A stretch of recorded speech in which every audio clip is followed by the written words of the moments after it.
So I want to talk about Square Enix, or more specifically Squaresoft.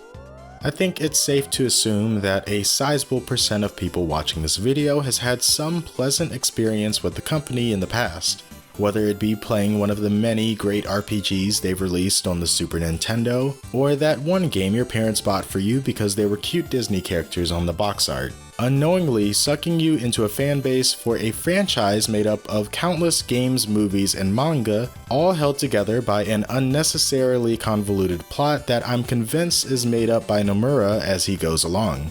Anyway, the point I was trying to make before I got distracted was that Square has put out many great games in the past, and I've never been let down by any of them. Until now. It's the good old PlayStation 1 days and Capcom is killing the game with Resident Evil. Zombies, backtracking, puzzles, and Jill sandwiches.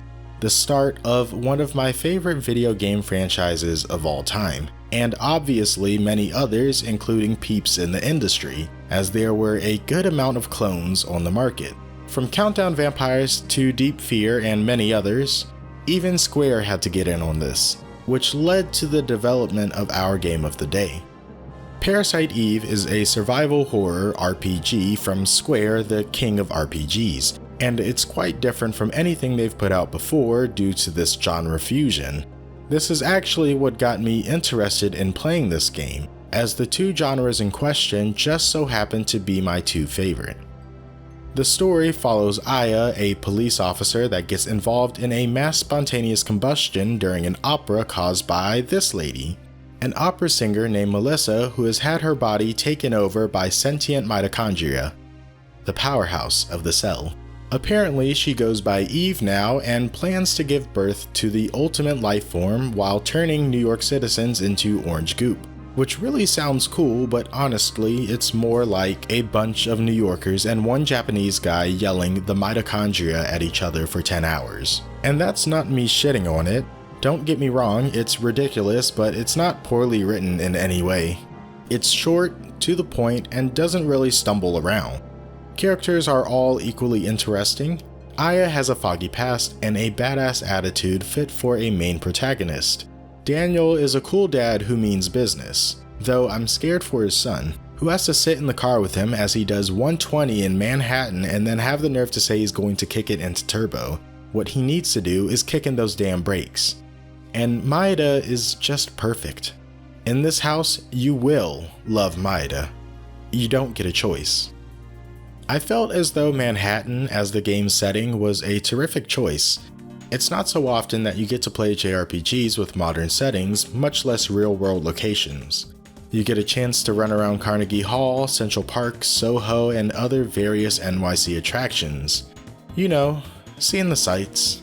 Honestly, I think you could save some money by playing this game instead of taking a trip to IRL New York.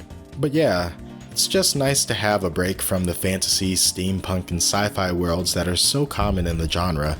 And by far, my favorite thing about this game are the monster designs. All of them are so fucking disgusting and awesome at the same time, and that's exactly what I need in my life right now. Almost every enemy in the game is some mutated animal that's out to get you, except for this ball monster.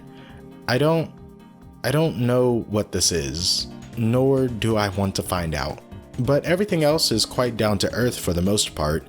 The rats are probably just as dangerous as real NYC rats, and there are mutant alligators in the sewers. The bosses and the many Eve transformations are also pretty dope. Shout out to goo-possessed T-Rex and pregnant titty monster Eve. Now, you may be thinking, Ritsu, it sounds like you really enjoyed this game.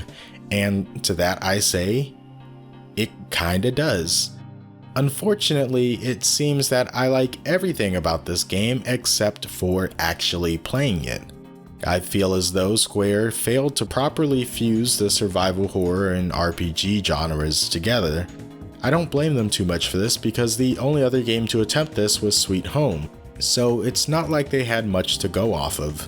The basic aspects of both genres are present: item management, numbers to tell you how strong you are, spoopy enemies, final bosses with an unreasonable amount of battle phases, and a puzzle or two.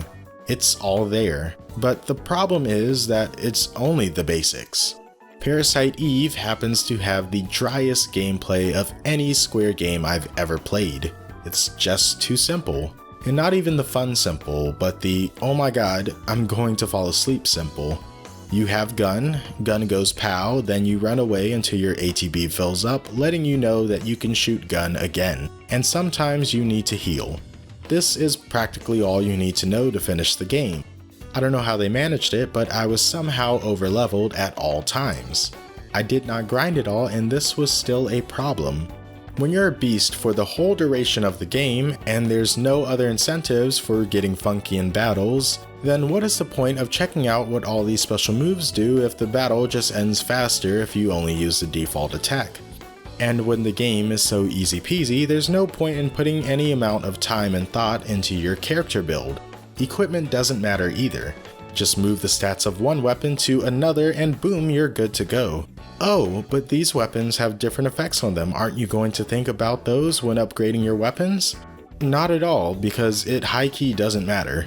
All the enemies will die in about the same amount of time, and if they don't, I have an endless supply of healing items the game chucks at me every 2 seconds despite me never needing to use them. Things don't look too good on the survival horror side of the game either. Sure, the enemy designs are great and I dig the locations, but oftentimes I'm not getting any tension from them. With the exception of the hospital and a few other rooms throughout the game, I never felt uneasy while exploring. This is just a generic sewer level or Central Park at nighttime.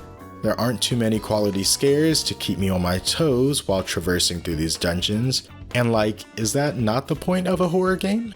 Correct me if I'm wrong and I got this all mixed up. There are a few puzzles, if you want to call them that. They're like fake puzzles used to trick you into thinking that you're actually solving puzzles, and apparently I am too dumb even for that. Inventory management is sort of a thing.